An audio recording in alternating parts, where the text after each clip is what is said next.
حق کی بات نہ کی جیسے سرے سے کاٹ دینا اچھا ہوتا ہے۔ وہ سنجیدگی سے بولی کیونکہ وہ جانتی تھی کہ آگے کا رستہ کانٹوں بھرا ہے اور اس کے پاؤں ابالا ہوں گے اور اس کے پاؤں زخمی ہو جائیں گے، لیکن وہ بے بس تھی، مجبور تھی۔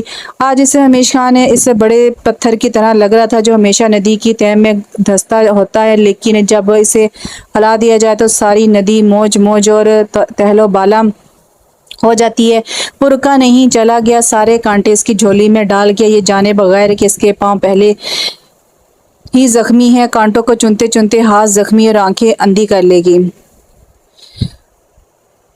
خوشنوید افریدی خان کی جب 2 سال تک اولاد نہ ہوئی تو اس نے شہر میں ایک بے سہارا عورت کی بیٹی سے شادی کر لی۔ ادھر اس سے شادی کی، ادھر سے زرینہ بی بی بھی اماں امید سے ہوگی۔